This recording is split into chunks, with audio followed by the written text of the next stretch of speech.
Coincidentemente, a universidade completou 50 anos de pós-graduação, 50 anos de pós-graduação este ano, e nós, os nossos 15 anos. Então, eu vou combinar esses pontos, essa trajetória de 15 anos, que eu tentarei em 15 minutos, já digo que vai ser uma missão impossível, mas falando tanto também, eu acho que é importante, de como é que nós estamos vendo os próximos 15 anos, com os nossos desafios. Eu vou começar pelo nosso EGC, posicionando ele na nossa Universidade Federal de Santa Catarina.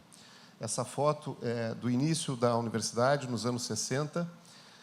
Em 1969, começou a pós-graduação da universidade e, com a engenharia mecânica, a verdade, os cursos de engenharia mecânica como uma das áreas de concentração, engenharia de produção outra, e depois esses programas chegam hoje a um total de 149 programas de pós-graduação, e 3.734 doutorandos e 4.471 mestrandos que cursam na universidade hoje, em todas as áreas do conhecimento. Essa trajetória para o EGC, ela tem no CTC a sua gênese. Então, nós iniciamos já nos anos 69, como eu comentei, e, em 85, a engenharia de produção da universidade colocou como um planejamento estratégico fazer a educação à distância, levar a engenharia à distância em 10 anos.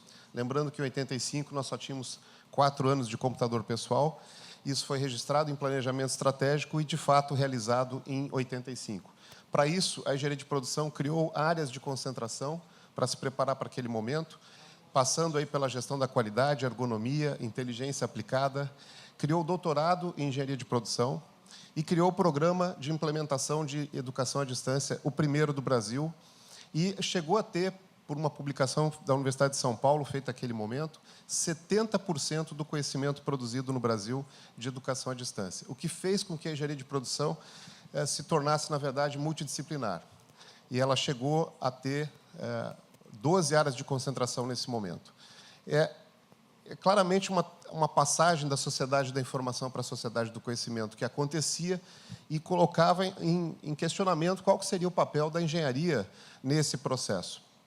A engenharia se tornando mais multidisciplinar, mais combinatória com outras áreas de conhecimento.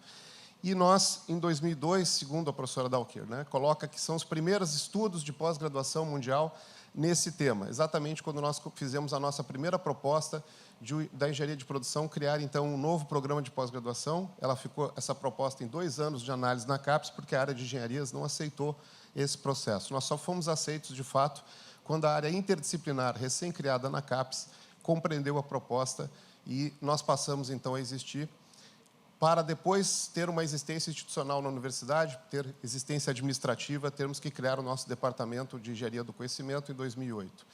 E chegar ao conceito máximo para programas de escopo nacional na primeira avaliação trienal e escopo máximo já para a internacionalização, que é a nota 6 para 7, que é a escala máxima, na última avaliação. Então, o EGC, ele nasce dessas 3 trajetórias ao longo do caminho. Então, entre 85 e 2002, esse momento da engenharia de produção. Aqui vocês vão ver algumas presenças no auditório, mas com muitos mais cabelos brancos do que nessa foto. Quando esse desenho foi feito por uma proposta, então, com professores de 10 departamentos, de 7 centros da universidade, que foram convidados a construir uma proposta com 3 áreas de concentração. Nós tivemos como disse, 2 anos para essa aprovação e início. Começamos uma aprovação na área interdisciplinar em maio de 2004, 31 de março de 2004, e iniciamos o programa em maio de 2004. E iniciamos o programa no Núcleo de Desenvolvimento Infantil da universidade, que foi o auditório que nos abriu as portas, dado que outros auditórios criaram cadeados novos para nós não podermos iniciar. Iniciamos aquele programa multidisciplinar. Tivemos um período de aprendizagem muito grande sobre o que é multidisciplinaridade, como fazer isso, como trabalhar com 2 professores em sala de aula, para a sua institucionalização, alcance da nota 5, e para a consolidação epistêmica logo em seguida. E eu cito aqui um dos principais trilogias brasileiras da interdisciplinaridade, que foi produzida por toda essa área, que então já alcançou hoje 480 programas interdisciplinares, e esses documentos estão numa trilogia onde as principais experiências brasileiras foram reconhecidas. O EGC foi uma das experiências reconhecidas com destaque naquele momento. O EGC, ele é uma tríade. Se você retirar qualquer um desses pilares, você perde a identidade do EGC. É uma tríade que teve que nós tivemos que definir conhecimento, nós começamos com o único consenso que tínhamos, doutor Sullivan. Conhecimento é fator gerador de valor. Era a única coisa que nós concordávamos. O que era conhecimento e qual era a sua epistemologia, nós não definimos. Até no Planejamento Estratégico de 2016, tratá-lo tanto como conteúdo, processo, que tanto agentes humanos como artificiais efetivam juntos em suas atividades de geração de valor. E, claro, a partida da autopoiesis, da gestão do conhecimento, foi o eixo de início para esse processo. Estão os nossos colegas da gestão do conhecimento, de formação das ciências sociais aplicadas, e também das engenharias e das ciências humanas, mas com a visão de que o ser humano está no centro dessa geração de conhecimento. E, do outro lado, os nossos colegas da computação, matemática, também engenharias, mas com formação tecnológica, preocupados com conhecimento, conteúdo e transmitido por equipamentos, por máquinas, por agentes não humanos, com os humanos, na interação com os humanos. E os meus amigos da mídia do conhecimento, talvez dizendo assim, talvez a questão esteja não tanto se é humano ou se é não humano, mas sim como você os conecta, como você dá dinamicidade para essas relações na visão do conexionismo. Então, o EGC hoje é essa tríade, autopoética, conexionista e cognitivista. Por isso, não é mais interdisciplinar, ele não é mais multidisciplinar e sim interdisciplinar. Nós começamos desta maneira, né? Combinando as nossas disciplinas, as nossas áreas de origem, resolvendo problemas conjuntamente, para depois percebermos que era necessário construir um conhecimento de natureza nova, combinando as áreas do conhecimento, e espero que no futuro a gente avance para o conhecimento transdisciplinar, que reconhece a presença dos saberes não científicos e não acadêmicos na relação com a sociedade como parte do ciclo de geração de conhecimento. Se nós olharmos a demanda por esse processo ao longo dos anos, só tem crescido a demanda de candidatos pelo mestrado e pelo doutorado do EGC. Para as nossas 30 vagas anuais, jamais baixamos de 500 candidatos e estamos chegando agora na formação de 350 para o doutorado e 310 mestres neste período de 15 anos, que nos dá um índice de mais de 70% de aprovação. Desses, já temos 20% dos profissionais atuando fora da academia, lembrando que o nosso programa foi na área estrito sensu, de formação normalmente de pesquisadores que formam pesquisadores, mas é já natural e avançamos com a modalidade profissional no Brasil para que esses doutores e mestres façam a diferença no setor público, no setor privado também, para além da academia. E as nossas pesquisas apontam que os nossos egressos reconhecem que a titulação no EGC, em 8 em cada 10 dizem terem subido profissionalmente nas suas carreiras em função da titulação conosco. A trajetória dessas dissertações ao longo dos anos, destaco aqui a maneira com que a gente vem colocando as palavras-chave, e você vê uma mudança inicial muito preocupada com os termos de definição, porque isso é um problema muito grande para a área interdisciplinar toda, não só para o EGC, que é dar definição e identidade para os seus diplomas, desde os concursos públicos, aceitarem a formação interdisciplinar. Então, estamos bastante atentos na classificação dessas palavras. Muito difícil destacar 700 egressos nesse processo. Eu destaco os perfis. Nós temos, obviamente, docentes de destaque e publicação, já egressos do EGC, pesquisadores, pessoas que optaram por criar empresas e gerar empregos, gerir empresas, serem consultores e também pessoas com atuação de destaque na política, como, por exemplo, o nosso senador e a nossa deputada federal, Ângela Minho. O que prova também que a gestão do conhecimento é para múltiplas áreas. Aos meus queridos colegas e colegas das 3 áreas de conhecimento que fizeram do EGC este programa. Aqui temos professores de formação de todas as áreas principais para a EGC. para vocês terem uma ideia, a candidatura eu não mencionei, nós temos para cada processo seletivo aqui, nós temos candidatos de formação de 62 áreas diferentes para atuar no EGC. Esse gráfico foi gerado por uma tese de doutorado do EGC, que estudava o grau de colaboração e cooperação entre docentes de diferentes programas de pós-graduação de natureza disciplinar ou interdisciplinar. Esse é o gráfico de conexão entre os professores do EGC. Ou seja, no mínimo dois laços de interação você conecta qualquer professor do EGC, e isso se deve aos discentes.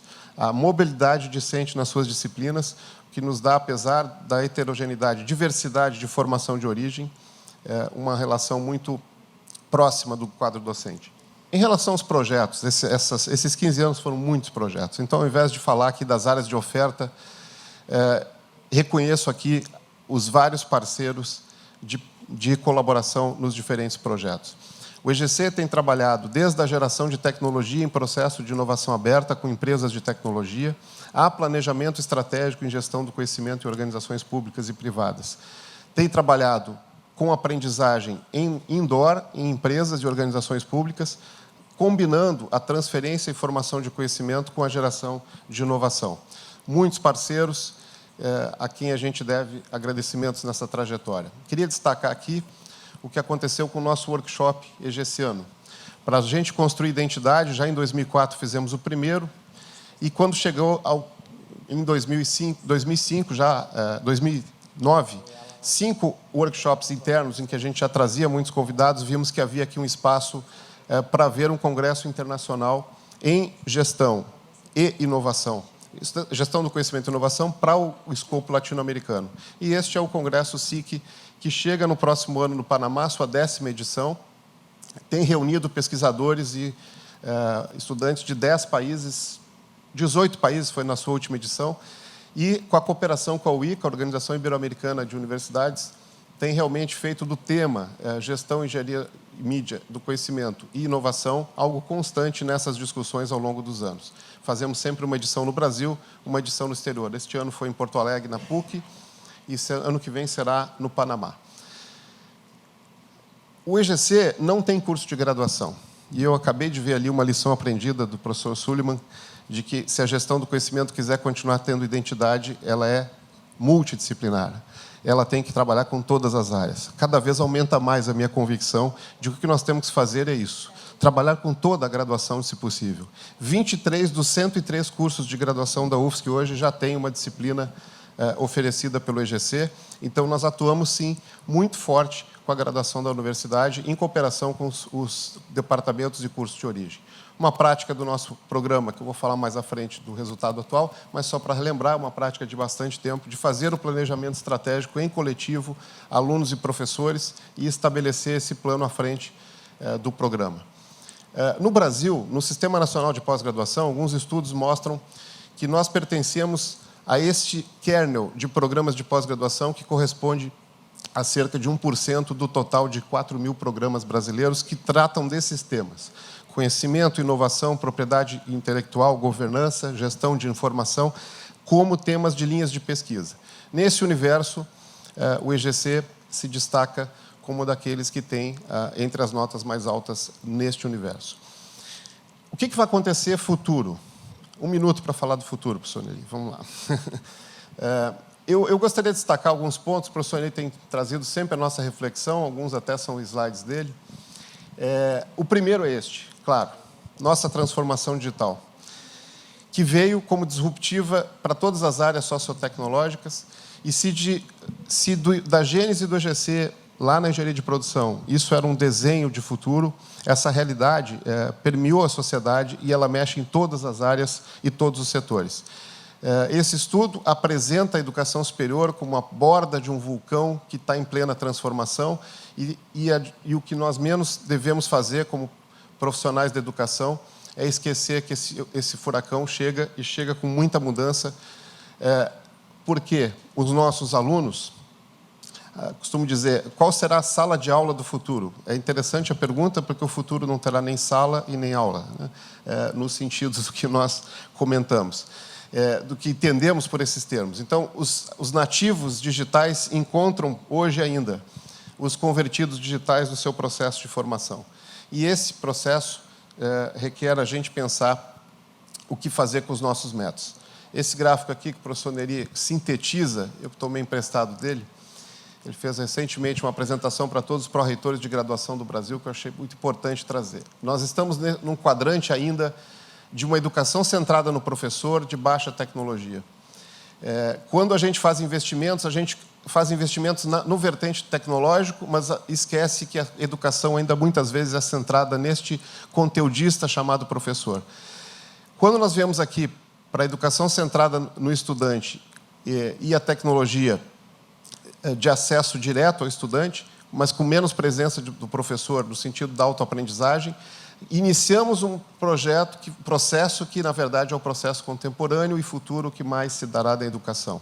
A autoaprendizagem com toda imersão em tecnologias. Então, se nós temos programas de graduação, de pós-graduação, de formação de capital humano, a questão central é como saímos desse eixo para esse eixo e qual vai ser o impacto disso, por exemplo, na descertificação, desdiplomação e no reconhecimento de competências ao invés de títulos. Outra mudança disruptiva para o EGC é promovida na própria ciência. A ciência cidadã e o reconhecimento de que a ciência é feita não somente para a sociedade, mas com a sociedade.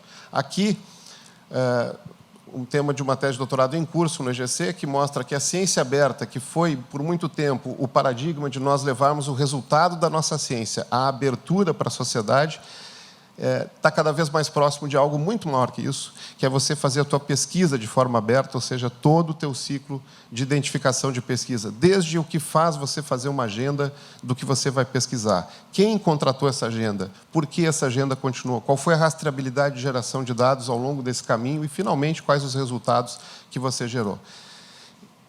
Isso está mexendo nas estruturas organizacionais das universidades e instituições de pesquisa que estão atentas para esse movimento. Muitas delas já modificaram o seu plano estratégico de produção de pesquisa, já integraram áreas de ensino e formação e pesquisa e criaram frameworks de apresentação de workflow, desdepartamentalizando a sua pesquisa. Então, esse processo, se não ocorrer com as nossas instituições de ensino superior no Brasil, se não acontecer na nossa UFSC, certamente nós teremos no EGC muito mais dificuldade de realizarmos o nosso plano estratégico. Esse é um desafio institucional para todos, com grandes implicações para o nosso futuro. Felizmente, nós não estamos sozinhos nesses desafios, né? Esse desafio da formação em massa atinge, na verdade, a tradição da Universidade Humboldtiana e de como se construíram as instituições de ensino superior. Muita reflexão tem sido colocada sobre isso. E o próprio Sistema Nacional de Pós-Graduação do Brasil, este ano, num ano muito difícil, um ano de desencontros, né? Um ano em que esses anos de construção dessa ciência, que gerou doutores, mas ainda em muito menor quantidade do que precisamos, para dar um número, nós temos uma média de 6 doutores para 100 mil habitantes, quando o mínimo indicado pela OCDE é 20, e os países desenvolvidos têm 50. E, além disso, 7 de cada 10 doutores nossos estão nas universidades, quando nos países desenvolvidos, 7 de cada 10 estão na sociedade. Nós temos um caminho muito grande a percorrer, e certamente não é reduzindo o orçamento e atacando as instituições que a gente vai fazer isso. É um momento muito difícil, mas, ao mesmo tempo, eu gostaria de salientar aqui uma mudança que está ocorrendo no SNPG para melhor. Muita gente tem falado da nova sistema que a CAPES está criando para o sistema de avaliação, passando por novos qualis, autoavaliação, etc., achando e associando com uma troca deste recente governo, esquecendo que a CAPES é verdadeiramente uma instituição de Estado. Esses grupos de trabalho que geraram esse novo modelo já trabalham há 8 a 10 anos desde a gênese. E essa mudança, eu não tenho a menor dúvida, se nós, pós-graduação, soubermos compreender, será para melhor. E uma das coisas que requer essa mudança é o trabalho cada vez mais em rede. Vamos ter que flexibilizar até mesmo nomenclaturas de docentes, permanentes, colaboradores, para podermos trabalhar em rede multissetorial e multiorganizacional. Para isso, o EGC completou agora o exercício de configuração do seu planejamento estratégico e está nos primeiros projetos para isso. Uma das preocupações nossas, especificamente sobre a gestão do conhecimento, está na sua comodização.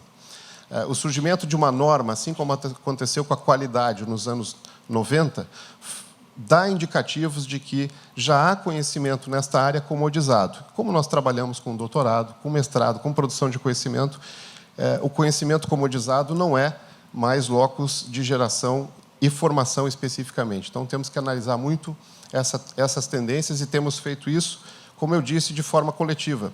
Alunos, professores, convidados, trabalhando em exercícios para esse planejamento estratégico. Neste último, estabelecemos uma visão nova para o nosso EGC. Então, nós queremos, nos próximos 10 anos, ampliar o nosso reconhecimento internacional. Este capital humano formado, que, como eu disse, passa de 600 egressos, não somente reconhecê-los por serem formados por nós, mas porque estão gerando e fazendo a diferença como conhecimento inovador, onde quer que estejam atuando. Essa é a nossa visão, associar, então, o nosso êxito estratégico ao êxito dos nossos alunos. O melhor professor interdisciplinar é aquele que forma um aluno melhor que ele, né? Essa é o que nós gostaríamos e faremos, certamente. E, para isso, nós modificamos a nossa missão. Nós trazemos impulsar o desenvolvimento e a inovação como parte da missão. Obviamente, a nossa missão de pós-graduação está centrada na formação de capital humano, mas a gente está reconhecendo aqui, e daí a importância de eventos como esse, das redes de trabalho multi-institucionais, a presença da sociedade no processo de formação e pesquisa aberta. Obviamente, centrado no nosso objeto, que é o conhecimento como gerador de valor. Para isso, os referenciais, e termino por aqui, espero que sejam, primeiro este, e eu achei fantástico, já vou dar um jeito de estar no ICKM do próximo ano que vem, pelo seu título, né? Knowledge as a Commons tem sido uma obsessão, vocês sabem, da gente aí nos últimos 5 anos. O bem comum, o interesse comum, porque é a única maneira de você trazer atores heterogêneos de origem para o mesmo objetivo. Relacionar essa tríade de valor das organizações, porque a qualidade que buscou eficácia, a inovação que buscou eficiência, e agora a gente tem que ir para efetividade e relevância nesse processo, e o EGC tem que ter compromisso com a relevância dos resultados nesse processo. Só se fará isso com coprodução e com o respeito à institucionalidade. Daí a nossa atuação em várias frentes. Saliento aqui, por exemplo, a participação do EGC no comitê do grupo de trabalho da internacionalização da UFSC, o professor Gregório e eu estamos lá, para que a gente faça também, ajude e participe, principalmente, desse processo de institucionalização.